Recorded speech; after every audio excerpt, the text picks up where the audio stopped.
जो इन्वेस्टर्स 10 साल से 15 साल तक इन्वेस्ट किया चुका है उसको दिमाग में यह सवाल उठेगी कि मैं क्यों मिलियनर नहीं बन पाएगी। लेकिन यह इन्वेस्टर्स करने वाले कुछ गलतियों वजह से वो मिलियनर बनने का मौका गायब हो जाते हैं।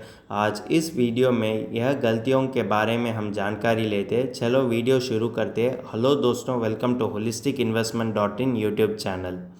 फर्स्ट मिस्टेक होते हैं कि इन्वेस्टमेंट डिसीजन जल्दी से लेना। अगर आप एज एन इन्वेस्टर किसी भी स्कीम से आकर्षित होकर जल्दी से इन्वेस्टमेंट डिसीजन लेते हैं तो वो डिसीजन सबसे अधिक के बारे गलतियों में हो सकता है। इसीलिए इन्वेस्टमेंट प्लान चुनने से पहले इन तीनों चीज़ों पर हम ध्यान रखना है। एक होते कि इन्वेस्टमेंट पीरियड, दूसरा होते कि रिस्क टेकिंग एबिलिटी और तीसरा होते कि इनकम एक्सपेक्टेशन। अगर आप एज एन इन्वेस्टर सही प्लान चुनना चाहते हैं तो इन तीनों चीज़ों पर ध्यान रखना ज़रूरी पड़ती है। कुछ इन्वेस्टर्स के लिए ज़्यादा समय लगते हैं इन्वेस्टमेंट डिसीजन लेने के लिए और फिर एक आवश्यक पड़ती है कि इन्वेस्ट डिसीजन अभी लेने का। उस समय वो डिसीजन लेते हैं और फिर रिग्रेट भी करते हैं कि मैं क्यों यह इन्वेस्टमेंट डिसीजन पहले से नहीं ले सकता है।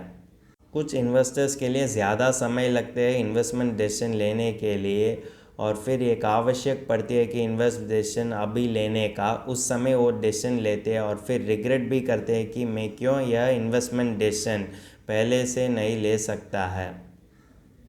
थर्ड मिस्टेक होते हैं कि हमको नहीं समझने वाले प्रोजेक्ट में इन्वेस्ट करना। अगर देखेंगे तो American financial adviser Warren Buffett भी यह कहते हैं कि हम जिस कंपनीज़ का कोर स्ट्रैटेजीज नहीं समझ कर सकते उस कंपनीज़ में इन्वेस्ट करना खतरनाक बन जाता है। अगर देखेंगे तो कोर स्ट्रैटेजीज होते हैं कि उस कंपनी का प्लान्स, प्रोडक्ट्स और की सर्विसेज।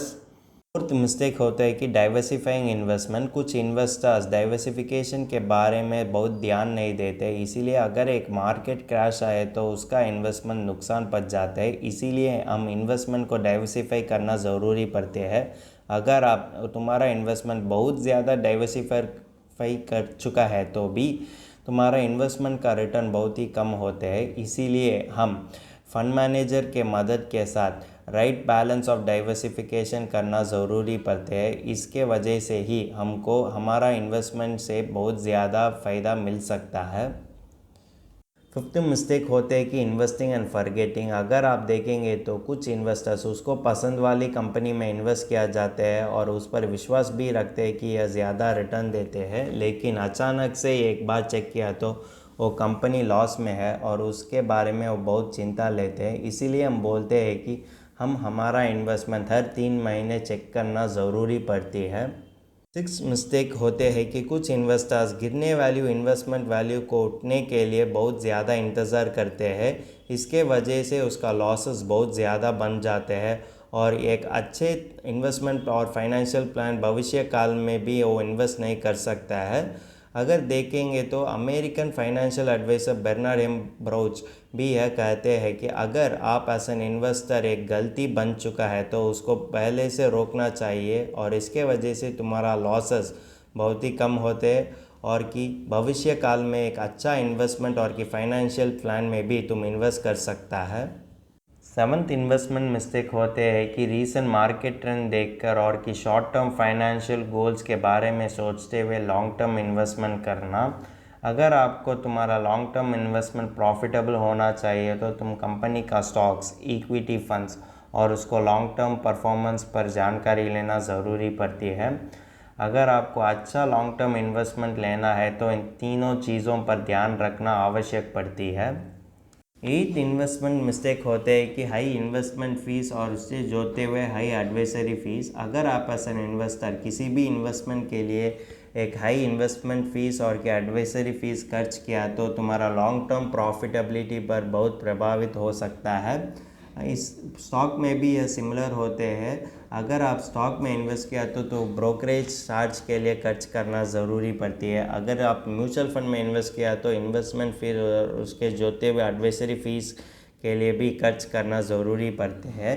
लेकिन अगर तुम्हारा फाइनेंशियल एडवाइज़र इससे भी ज़्यादा रिटर्न तुमको दे सकता है तो यह हाई एडवाइजरी फ़ीस पर बहुत ज़्यादा चिंता नहीं लेना की ज़रूरी पड़ती है। लेकिन एक उदाहरण देते हैं कि अगर एक आदमी 5,000 हर महीने 15 साल तक इन्वेस्ट किया चुका है, उसका रिटर्न भी होता है कि 12%।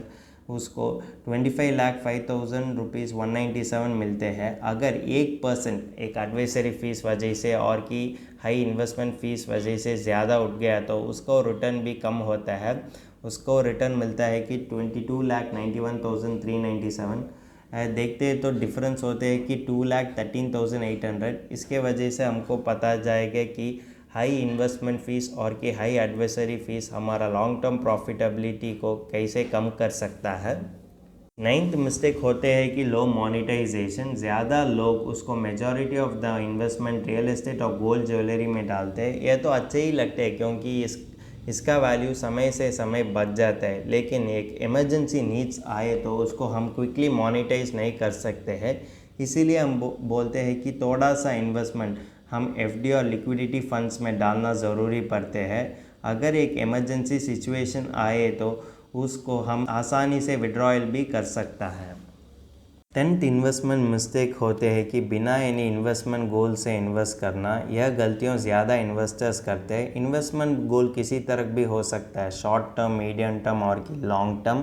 किसी कारण के लिए भी हो सकता है, बच्चों का शिक्षा और की शादी और की रिटायरमेंट खर्च के लिए भी हो सकता है। अगर आप एज एन इन्वेस्टर बिना एनी इन्वेस्टमेंट प्लान से इन्वेस्ट किया तो तुम डिस्पेंसरी एक्सपेंस में उसको खर्च लेने में बहुत ही मौका होता है और इसके वजह से तुम मिलियनर बनने का मौका गायब हो जाता है।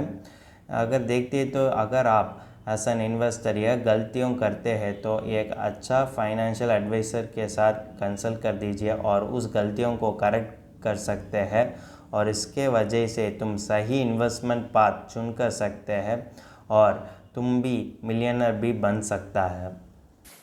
अगर तुमको इस टॉपिक में और कोई अदर फाइनेंस और इन्वेस्टमेंट रिलेटेड टॉपिक में संदेह है तो हमारा फाइनेंशियल एक्सपर्ट के साथ अपॉइंटमेंट बुक कर सकता है। अपॉइंटमेंट का लिंक डिस्क्रिप्शन में दिया गया है। और फिर इन्वेस्टमेंट के बारे में और फाइनेंस के बारे में तुमको ज़्यादा बताना चाहिए तो हमारा लाइव वेबिनार अटेंड कर दीजिए। वेबिनार का लिंक भी डिस्क्रिप्शन में दिया गया है। वेबिनार एब्सोल्युटली फ्री है। इस वीडियो तुमको पसंद है तो लाइक कर दीजिए, फ्रेंड्स के साथ शेयर कर दीजिए और ज़रूर सब्सक्राइब कर दीजिए। धन्यवाद।